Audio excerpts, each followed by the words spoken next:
Hello friends, हमारे channel में आपका स्वागत है। अगर आप हमारे चैनल पर पहली बार विजिट कर रहे हैं तो हमारा चैनल को सब्सक्राइब कर ज़्यादा से ज़्यादा लोगों में शेयर करें, ताकि हमारा टॉपिक जो है आपका एनटीपीसी और ग्रुप डी, इस दोनों जो है एग्ज़ाम का बेहतर तैयारी हमारे चैनल पर आपको हो रहा है। तो हमारा चैनल को जल्द से जल्द सब्सक्राइब कर ज़्यादा से ज़्यादा लोगों में शेयर करें। अभी ये हमारा साइंस का एक महत्वपूर्ण टॉपिक चल रहा है, जिसमें आपको प्रैक्टिस सेट आपको प्रैक्टिस कराऊंगा कि साइंस के महत्वपूर्ण प्रश्नों को जो आपको एग्ज़ाम में पूछा हुआ या फिर जो पूछने का बेहद चांस है। तो चलिए क्लास की शुरुआत करते हैं। आप क्लास में शुरू से अंत तक बने रहें, आपको पूरी जानकारी आपको मिल जाएगी कि किस प्रकार के क्वेश्चन आने की संभावना है। तो चलिए क्लास की शुरुआत करते हैं। दिया हुआ है कि कोशिका में भोजन का जो भोजन या ग्लूकोज का ऑक्सीकरण आपका कहाँ पे होता है। तो कोशिका की बात करें तो कोशिका में आपका माइटोकॉन्ड्रिया जो भाग है, तो माइटोकॉन्ड्रिया में आपका भोजन और ग्लूकोज का ऑक्सीकरण होता है। तो इसका डिस्कशन देखते हैं कि माइटोकॉन्ड्रिया को कोशिका में भोजन और ग्लूकोज का ऑक्सीकरण होता है। केंद्रक कोशिका में होने वाली सभी क्रियाओं का नियंत्रण किसके द्वारा किया जाता है। तो केंद्रक जो कोशिका है, इसमें होने वाली सभी क्रियाओं का नियंत्रण ब्रेन ऑफ सेल यानी कि कोशिका का मस्तिष्क भी कहा जाता है। किसको? तो केंद्रक को। नेक्स्ट देखते हैं कि केंद्रक के अंदर क्या पाया जाता है। तो केंद्रिका पाया जाता है, जो किस चीज़ का बना रहता है। तो जो केंद्रिका रहता है आपका आरएनए और प्रोटीन के संश्लेषण में सहायक होता है। नेक्स्ट क्वेश्चन देखते हैं, कोशिका गतिविधियों का नियंत्रण किसके द्वारा किया जाता है। तो अब उपरोक्त जो डिस्क्रिप्शन था उसमें आपको पता चल गया होगा कि जो कोशिका की गतिविधियों का नियंत्रण किसके द्वारा किया जाता है। Option A chloroplast, option B mitochondria, option C cytoplasm या ऑप्शन डी न्यूक्लियस। तो जो कोशिका गतिविधियों का जो नियंत्रण किया जाता है आपका केंद्रक के द्वारा किया जाता है, और इसे न्यूक्लियस भी हम लोग कहते हैं।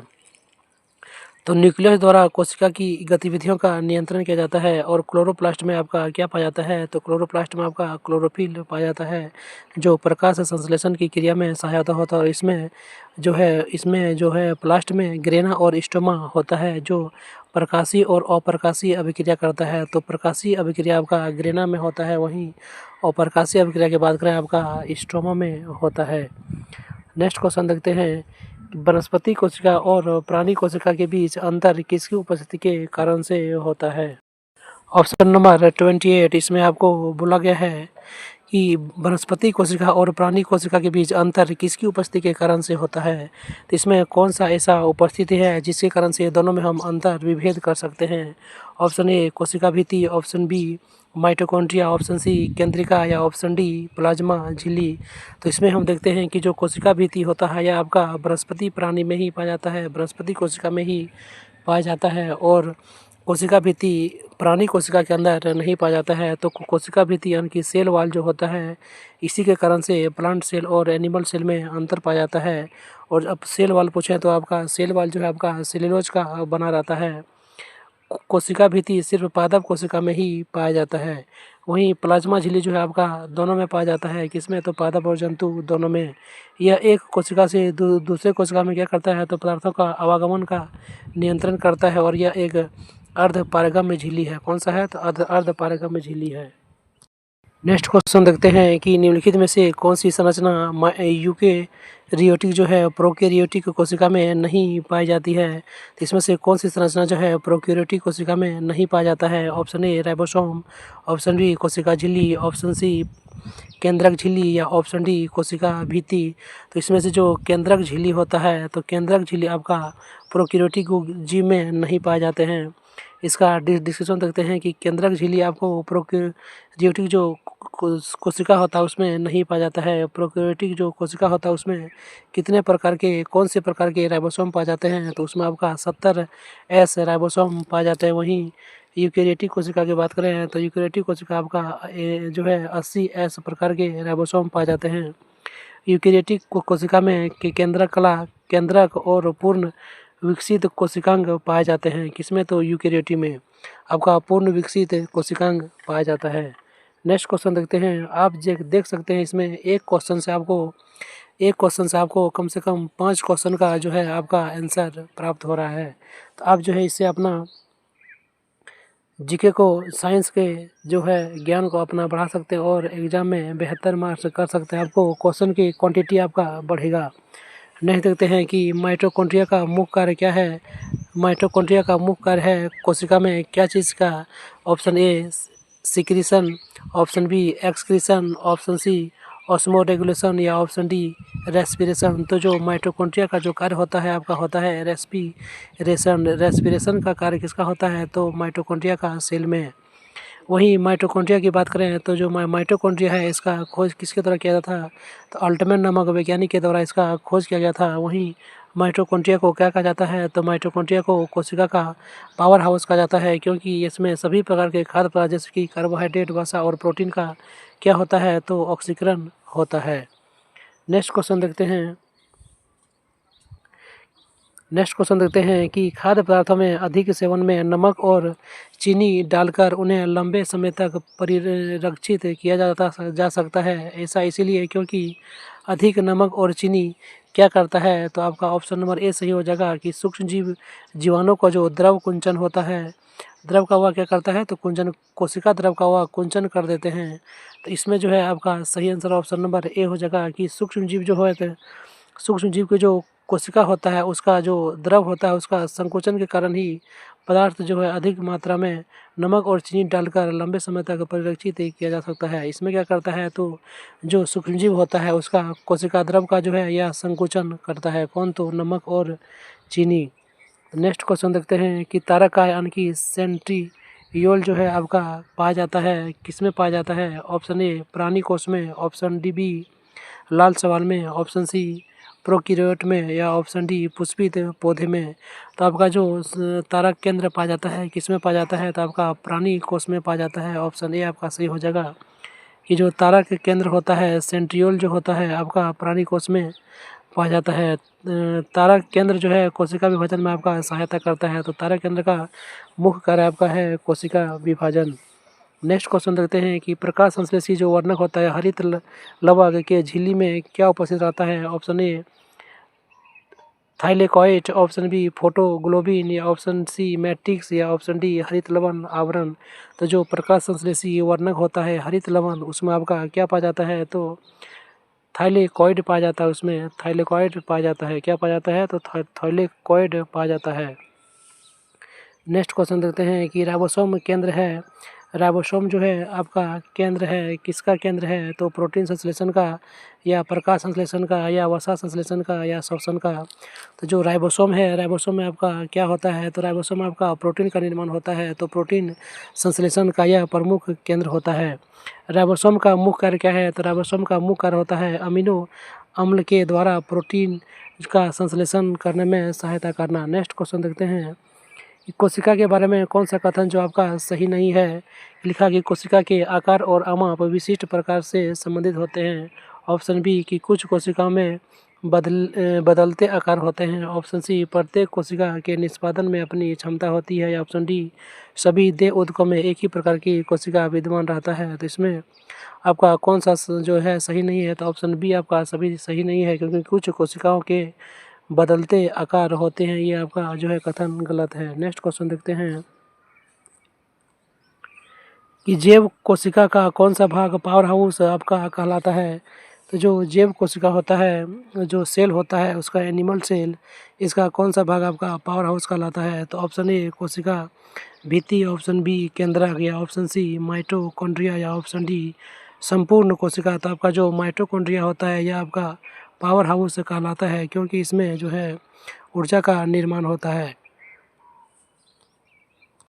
इसका डिस्क्रिप्शन देख लेते हैं कि माइटोकॉन्ड्रिया को पावर हाउस ऑफ सेल कहा जाता है।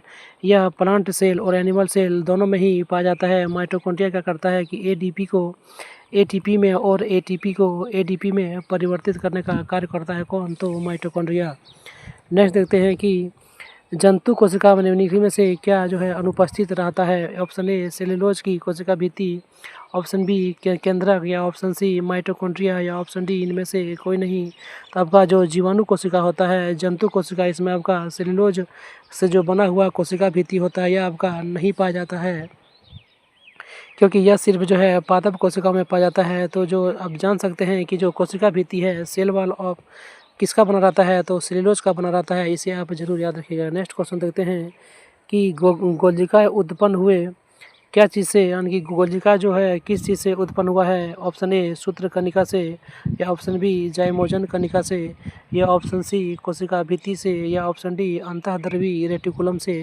तो जो गोलजिका का निर्माण होता है किससे होता है, तो आपका अंतःद्रवी जो जालिका होता है इसी के द्वारा गोलजिका का निर्माण होता है। और गोलजिका से जंतुओं में लाइसोसोम का निर्माण होता है। किससे, तो गोल्जी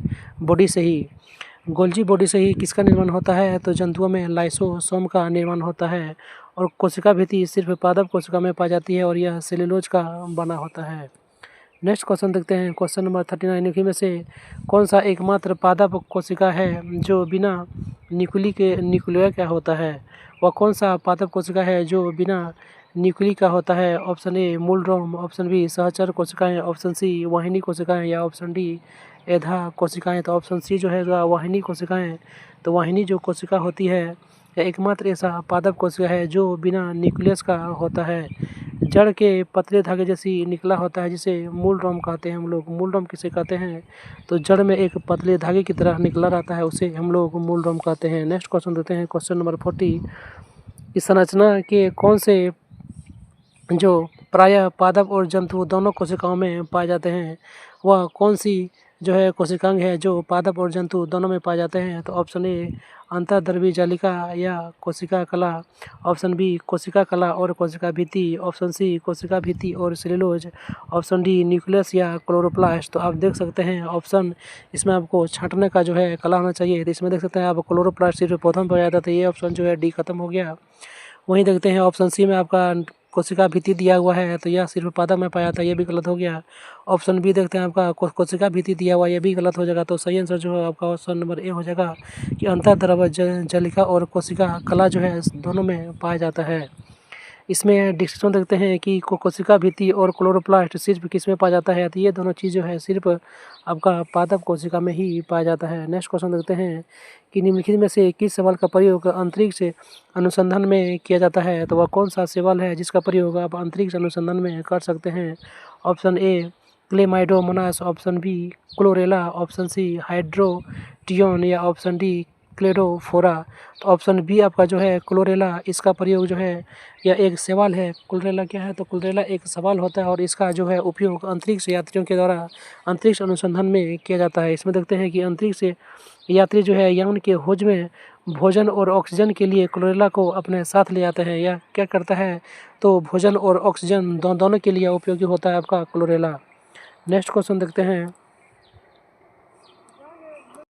नेक्स्ट क्वेश्चन देखते हैं। आप देख सकते हैं कि सभी क्वेश्चन बहुत ही इम्पोर्टेंट और आपको इसमें एक क्वेश्चन से कम 5 या 6 क्वेश्चन आपको ज़रूर याद हो जाएंगे। तो यह आपके लिए बहुत ही बेहतर रहने वाला है यह क्लास। इस क्लास को आप ज़रूर ज्वाइन कीजिएगा।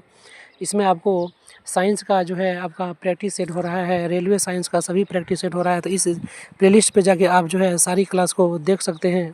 क्वेश्चन नंबर 42 देखते हैं कि पके हुए टमाटरों का जो लाल रंग होता है वह किसकी उपस्थिति के कारण होता है।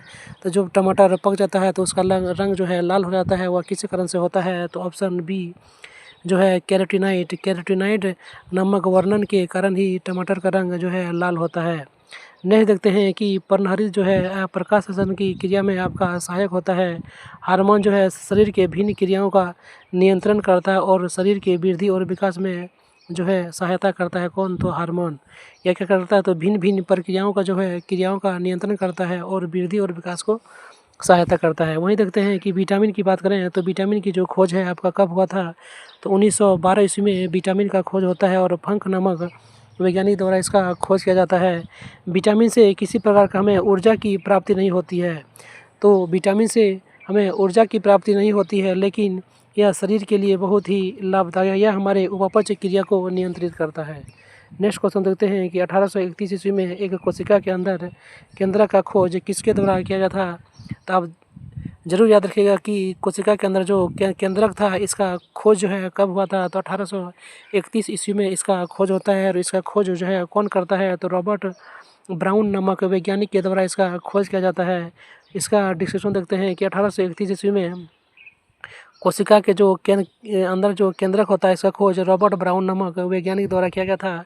प्राकृतिक चयन की सिद्धांत की बात करें तो जो प्राकृतिक चयन का सिद्धांत है आपका चार्ल्स डार्विन के द्वारा दिया गया था। वहीं मेंडल को जो है क्या कहा जाता है तो आनुवंशिकी का पिता कहा जाता है। यह सभी क्वेश्चन आपके लिए बहुत ही इम्पोर्टेंट है। नेक्स्ट देखते हैं कि सेलुलोज भित्ति किसके जो सेलों में पाई जाती है। ऑप्शन ए पशु, option B bacteria, option C कवक या ऑप्शन डी पौधे। तो जो सेलुलोज का जो कोशिका भित्ति है आप देख सकते हैं कि यह पौधों के कोशिका में पाए जाते हैं। तो जो वनस्पति कोशिका होती है उसी में जो है आपका सेलुलोज से बना हुआ कोशिका भित्ति पाई जाती है। नेक्स्ट देखते हैं कि डम्बेलाकार जो है द्वार कोशिका किसमें पाई जाती है। तो ऑप्शन ए मूंगफली, ऑप्शन बी चना, ऑप्शन सी गेहूं या ऑप्शन डी जो आपका हो जाएगा आम। तो इसमें गेहूं में जो आपका क्या पाया जाता है तो डम्बेलाकार द्वार कोशिकाएं पाया जाता है आपका गेहूं में। नेक्स्ट देखते हैं कि कोशिका किसके कारण जो है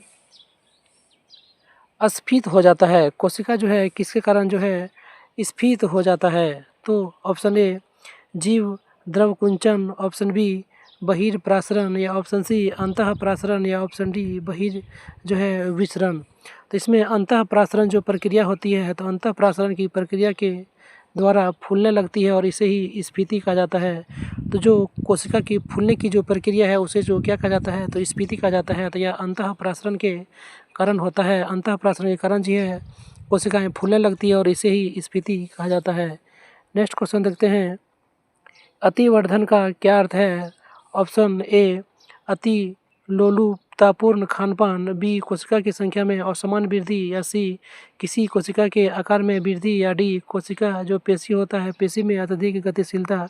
तो ऑप्शन बी जो होता है कि किसी भी कोशिका में असामान्य जो वृद्धि होता है यही अतिवर्धन का अर्थ यही पर होता है कि किसी भी कोशिका में असामान्य वृद्धि और यही कैंसर का जो है मुख्य कारण बनता है। कैंसर का मुख्य कारण क्या है तो यह कैंसर नामक बीमारी जो है इसका मुख्य कारण यही है कि किसी भी कोशिका में असामान्य वृद्धि होता है, इसे ही अतिवर्धन कहा जाता है। नेक्स्ट क्वेश्चन देखते हैं कि सबसे छोटा जीव कौन है जो स्वयं का विकास और प्रजनन में समर्थ है। वह जो है सबसे छोटा जीव कौन है जो स्वयं का विकास और प्रजनन करने में आपका समर्थ है। ऑप्शन ए विषाणु, ऑप्शन बी जीवाणु या ऑप्शन सी माइकोप्लाज्म या ऑप्शन डी बैक्टीरियोफेज। तो ऑप्शन सी जो है आपका सबसे छोटा जीव यही है माइकोप्लाज्म। माइकोप्लाज्म सबसे छोटा जीव है जो स्वयं के विकास और प्रजनन में सहायता होता है। नेक्स्ट देखते हैं कि सेलुलर और मॉलिक्यूलर जो जीव विज्ञान केंद्र है यह आपका कहाँ स्थित है। यह बहुत ही इंपॉर्टेंट क्वेश्चन है, आपसे ज़रूर याद रखिएगा। तो जो सेलुलर और मॉलिक्यूलर जीव विज्ञान केंद्र है यह आपका कहाँ पर स्थित है। यह आपका स्थित है आपका हैदराबाद में आपका स्थित है। कहाँ पर तो हैदराबाद में सेलुलर और मॉलिक्यूलर जीव विज्ञान केंद्र जो है आपका कहाँ पर स्थित है तो हैदराबाद में स्थित है। नेक्स्ट देखते हैं कि सेलुलर और मॉलिक्यूलर जो जीव विज्ञान के केंद्र है यह आपका हैदराबाद में स्थित है। वहीं भारतीय कृषि अनुसंधान की बात करें तो जो भारतीय कृषि अनुसंधान है आपका नई दिल्ली में स्थित है। अखिल भारतीय आयुर्विज्ञान संस्थान यह भी आपका नई दिल्ली में है। वहीं राष्ट्रीय वनस्पति शोध संस्थान की बात करें इसको आप जरूर याद रखिएगा। राष्ट्रीय वनस्पति शोध संस्थान और केंद्रीय औषधि शोध संस्थान यह दोनों आपका लखनऊ में है। कहाँ पर तो लखनऊ में। नेक्स्ट देखते हैं कि जीव का मूलभूत इकाई क्या होता है। यह क्वेश्चन जो है एग्जाम में बहुत बार पूछा हुआ क्वेश्चन है कि जो जीवों की मूलभूत इकाई है यह आपका क्या है। तो जीवों की जो मूलभूत इकाई होता है आपका होता है कोशिका। सेल जो है जीवों का मूलभूत इकाई होता है। तो जीवन की मूलभूत इकाई आपका सेल है और कोशिका का अध्ययन क्या कहलाता है तो साइटोलॉजी जो है आपका कोशिका का अध्ययन कहलाता है आपका साइटोलॉजी। कोशिका शब्द का सर्वप्रथम प्रयोग किसके द्वारा किया गया था तो कोशिका शब्द का सर्वप्रथम प्रयोग रॉबर्ट हुक के द्वारा 1665 ईस्वी में किया गया था। यही कोशिका दो प्रकार का होता है प्रोकैरियोटिक और यूकैरियोटिक। न्याय देते हैं कि प्रत्येक जीव की उत्पत्ति एक ही कोशिका से होता है। प्रत्येक जीवों का जो उत्पत्ति होता है आपका एक ही कोशिका से होता है। और कोशिका सिद्धांत को कब दिया गया था तो 1838-1839 ईस्वी में स्लाइडेन और स्वान नामक वैज्ञानिक के द्वारा दिया गया था।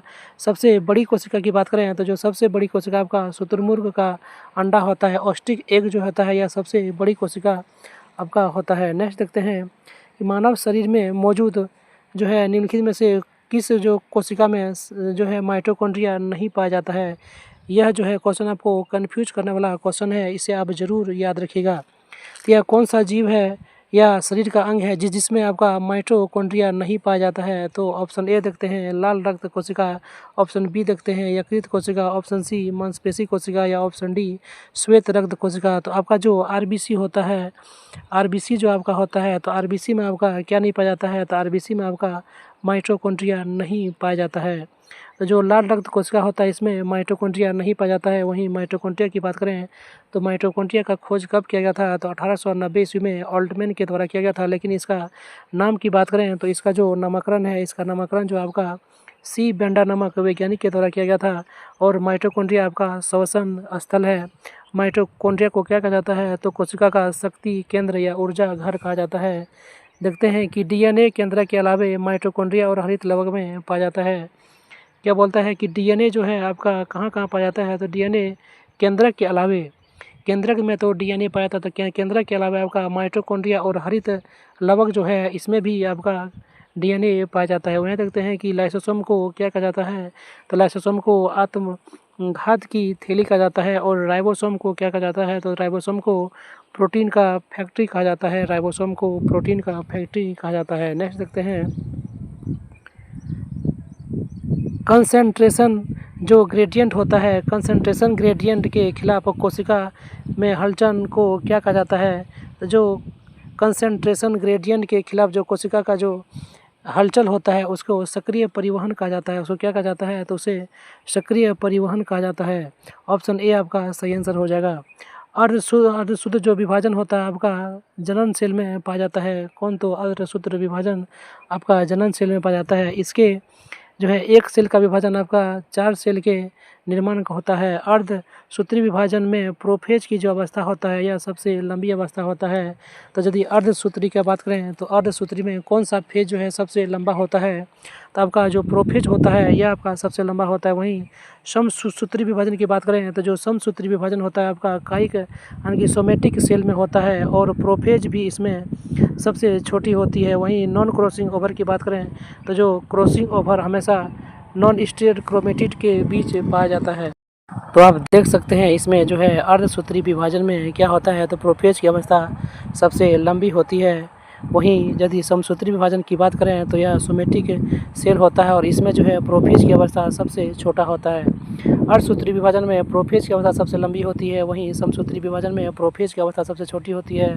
और जो क्रॉसिंग ओवर होता है यह हमेशा नॉन स्टीर क्रोमेटिड के बीच होता है। कहाँ पर? तो हमेशा नॉन स्टीर क्रोमेटिड के बीच होता है। सबसे बड़ी मानव कोशिका कौन है? ऑप्शन नंबर 53 सबसे बड़ी जो मानव कोशिका है आपका कौन है? ऑप्शन ए जिगर, ऑप्शन बी प्लीहा, ऑप्शन सी त्वचा और ऑप्शन डी ओवम। तो जो सबसे बड़ी मानव कोशिका की बात करें तो सबसे बड़ी जो मानव कोशिका आपका ओवम होता है। ऑप्शन डी आपका जो है सही आंसर हो जाएगा। अब देख सकते हैं कि सबसे बड़ी जो है मानव कोशिका आपका ओवम होता है। और सेल जो कि जीवन की सबसे छोटी कार्यात्मक और संरचनात्मक इकाई होता है। कौन? तो सेल। तो आज का जो क्लास है यहीं पे समाप्त होता है। अगर आप हमारे चैनल पर पहली बार विजिट कर रहे हैं तो हमारा चैनल को सब्सक्राइब कर ज़्यादा से ज़्यादा लोगों में शेयर करें। अगर यह वीडियो आपको अच्छा लगा तो एक लाइक ज़रूर करें। तो चलिए मिलते हैं नेक्स्ट सेम टॉपिक में नेक्स्ट वीडियो के साथ। तब तक के लिए थैंक यू।